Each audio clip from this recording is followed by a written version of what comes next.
Biden accuses Trump supporters of bothering them. Wah, call the wambulance.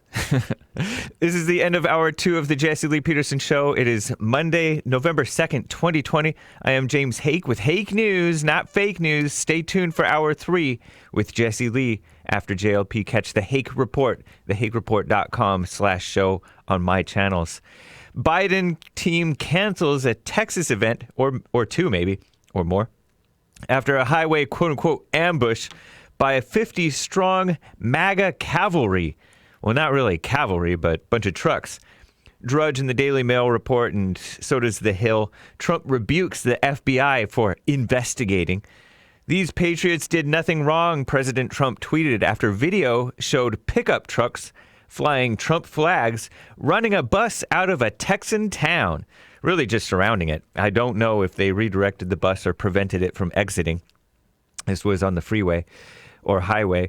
A convoy of Trump supporters, quote-unquote, ambushed. Don't know whose word that is quoting, but it's not accurate. A Biden campaign bus in a Texas highway on Friday afternoon.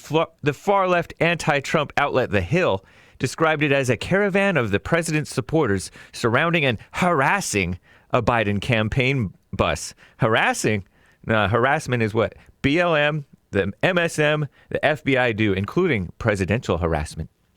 President Trump shared support for the convoy after the liberal anti-Trump FBI announced an investigation on Sunday. FBI stated out of their San Antonio office that they're aware of the incident and investigating, as if they need to. In my opinion, these patriots did nothing wrong, President Trump tweeted. Instead, the FBI and justice should be investigating the terrorists, anarchists, and agitators of Antifa and Black Lives Matter, I say. Trump had previously praised the convoy by retweeting video of it and said, "I love Texas." Nice. Other videos showed cars flying MAGA flags, driving perilously close to the bus, according to the sleazy Daily Mail, which is not a trusted source. And at one point, even running into a Biden staff member's car, allegedly. But I heard, and watching the video very closely, can see for myself that the liberal car appeared to try to run the conservative big truck out of its lane as it drove right behind the Biden bus. I believe the liberal car was at fault, not the Trump supporter truck. I'll show you video on the Hake Report after Jesse Lee Peterson's show. The confrontation resulted in Democrats canceling 3 scheduled events to the state. Fine, run away, you cowards. Get out of Texas. Joe Biden attacked Trump's support for the convoy. Participants on Sunday saying, "We've never had anything like this. At least we've never had a president who thinks this is a good thing."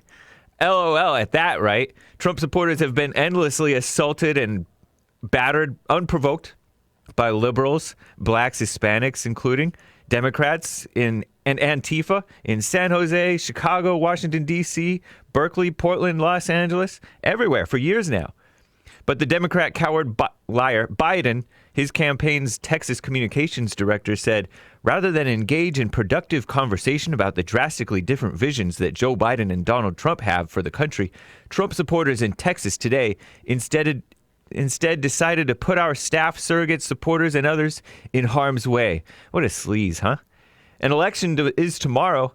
CNN reports it's the day before the presidential election. President Trump traveled through Michigan, Iowa, North Carolina, Georgia, and Florida. Florida, George Floyd, this weekend, downplaying the overhyped pandemic, quote-unquote pandemic, and even hinting that he would fire the internationally respected infectious disease specialist Dr. Anthony Fauci after the election. Trump continues his whirlwind tour today through North Carolina, Michigan, Wisconsin, and Pennsylvania. Talk about energy. Joe Biden's going to Ohio and Pennsylvania, and he's barely going to make it through that, right? A key swing state, Pennsylvania is, by the way, they say. Liberal U.S. Postal Service recorded another drop in ballot deliveries, which is probably a good thing. The Texas Supreme Court denied a petition by Republicans seeking to invalidate nearly 127,000 drive-through votes in the Houston area. Disgusting. Similar decision in federal courts. I'm James Hake. Now on to Jesse.